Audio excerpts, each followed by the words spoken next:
सत्यम शिवम सुंदरम। जो सत्य है वही कल्याण। शिव अर्थात शिव का अर्थ होता है कल्याण, तो कल्याण का हेतु है, कारण है। सत्य के बिना कल्याण नहीं हो सकता तथा वही सुंदरता का द्योतक भी है। सत्य से ही कल्याण होता है और कल्याण तभी सुंदर लगता है। ये तीनों पृथक पृथक नहीं हो सकते, अलग नहीं है, ये तीनों एक ही हैं, सत्य, शिव और सुंदर। अब प्रश्न उठता है कि सत्य क्या है। लोक व्यवहार में जैसा सुना, जो हमने देखा, जो हमने अनुभव किया, ठीक वैसे का वैसा ही बिना किसी मिलावट के कहना सत्य माना जा सकता है। शास्त्रों में आया है सत्यम ब्रूयात प्रियम ब्रूयात न ब्रूयात सत्यम प्रियम। सत्य बोलो। अब नियम लगा दिया। क्या नियम लगाया? प्रिय भाव से। सत्य तो होना चाहिए पर अप्रिय नहीं। हित बुद्धि से ही सत्य बोलो, अप्रिय सत्य नहीं बोलना चाहिए। अब प्रश्न उठता है कि क्या सत्य भी प्रिय हो सकता है अथवा सत्य प्रिय लगता है क्या? सच है वो प्यारा लगता है क्या?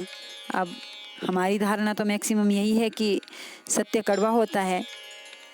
जिनको सत्य बोलने की आदत सी होती है वे स्वयं अपने विषय में कहते हैं कि मैं तो कड़वा बोलता हूँ, खरा बोलता हूँ। अब लगता भी ऐसा ही है।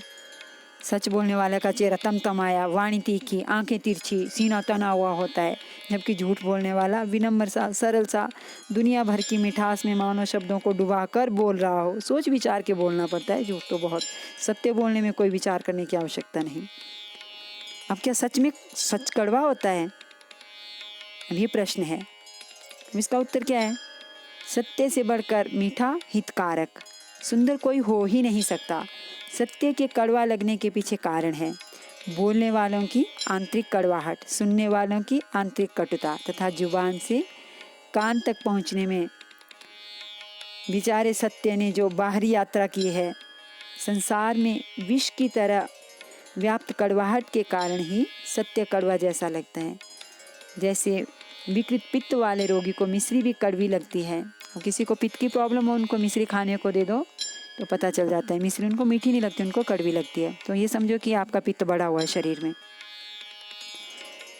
अब वही हिसाब है। अब सच भी ऐसा ही लगता है। काम ही हरि कथा रामचरितमानस की चौपाई है। कामासक्त को, जो काम में लिप्त है, संसार भर की जिसमें इच्छाएं भरी हुई है, राग द्वेष भरे हुए हैं, उसको भगवान की कथा नहीं सुहाती। अब शिव क्या है? शिव का अर्थ है कल्याण। जहाँ शिव नहीं वहाँ अशिव अर्थात अकल्याण है, जबकि सत्य में ही कल्याण निहित है, असत्य में कल्याण नहीं है। इसलिए जो सत्य है वही शिव है। जीवन की सारी विषमताओं के बीच में समतापूर्ण जीवन जीता है जो ऐसा है वही शिव है। जो समस्या की बात नहीं करता, समाधान में ही जीता है, वही शिव है। भगवान शिव का पारिवारिक वातावरण हमें शिक्षा देता है। क्या है भगवान शिव का पारिवारिक वातावरण? शेर और बैल, बैल सवारी भोलेनाथ की, और माता रानी की शेर सवारी। मोर और नाग, नाग और चूहा, ये सब अपना स्वाभाविक में से सब एक दूसरे में दुश्मन है, पर नहीं, शिव परिवार में सब मिलकर प्रेम से रहते हैं। ये सब अपना आपस का वैर भाव छोड़कर सदा शिव की ममता और समतामयी, ममता भी और समता भी है, उस छाया में सुखपूर्वक सहजता से जी सकते हैं। घर गृहस्थी, व्यापार, व्यवहार, संसार की विषमता में भी समता का अमृत खोजना ही शिव को पाना है। अब इसमें सुंदरता आया। अब सुंदरता क्या है? सत्य हो गया, शिव हो गया, अब सुंदर क्या है? सदाचारनिष्ठ, सत्यानुरागी, शास्त्र सेवी, सच्चरित्र व्यक्ति ही सुंदर है, जिसके आचरण अच्छे हैं, जो सच में जीता है, सच में अनुराग रखता है, कहना और करना जिसका एक है, कथनी और करनी जिसकी एक है, वो है सत्य। कहा कुछ और किया कुछ और, वो सत्य नहीं है। और जो शास्त्र सेवी है, जो शास्त्रोचित बातों को मानता है कि हमारे शास्त्र क्या कहते हैं, गीता जी क्या कहते हैं, मानस क्या कहता है, शिवपुराण क्या कहता है, महाभारत क्या कहता है, मनुस्मृति क्या कहती है, तो उसके अनुसार अपने जीवन को बनाता है। वो है शास्त्र से भी, ये नहीं मन माने आचरण। जी हमारे तो ऐसा पंथ है, ऐसा मत है, ऐसा रीति रिवाज है, मन माने आचरण नहीं। शास्त्र से भी सच्चरित्र, वही व्यक्ति सुंदर है जिसका चरित्र अच्छा है। तो ये सब समग्रता उसमें होनी चाहिए सुंदरता के लिए। तन की सुंदरता पतन की ओर ले जा सकती है, शारीरिक सुंदरता की कोई मान्यता नहीं है। जबकि मन की जो सुंदरता है वह उत्थान की ओर ले जाएगी, वो ऊपर उठाएगी। हमारा मन सुंदर होना चाहिए, भले ही तन सुंदर हो ना हो, ये कोई विचारनीय विषय नहीं। अर्थात जिसका मन सुंदर है वही वास्तव में सुंदर है। और मन किसका सुंदर होगा? मन तो उसी का सुंदर होगा जिसके जीवन में कल्याण का दर्शन हो चुका होगा। और कल्याण क्या है? शिव। और कल्याण उसी का संभव है जिसका जीवन सत्य गंगा में स्नान कर पावन हो चुका है। सत्यम शिवम सुंदरम का अर्थ है कि हम अपने जीवन को सात्विकता, आस्तिकता तथा सादगी से पूर्ण बनाकर कल्याण प्राप्ति हेतु उसे भाव सौंदर्य से सजा लें। क्या करें? अपने जीवन को सात्विकता से, सत्व से, आस्तिकता से, भगवत भक्ति से और सादगी से, सादगीपूर्ण जीवन होना चाहिए। और कल्याण प्राप्ति है तो अब कल्याण क्या है? कल्याण है एकमात्र और एकमात्र हमारा लक्ष्य ईश्वर प्राप्ति। भले ही गृहस्थ हो, भले ही विरक्त हो, इसमें कोई प्रपंच नहीं। जो शक्ति, सामर्थ्य, योग्यता, क्षमता प्रभु ने हमें दी है उसे हम समाज के हित में लगाएं, जिससे हमारे समाज का कल्याण हो।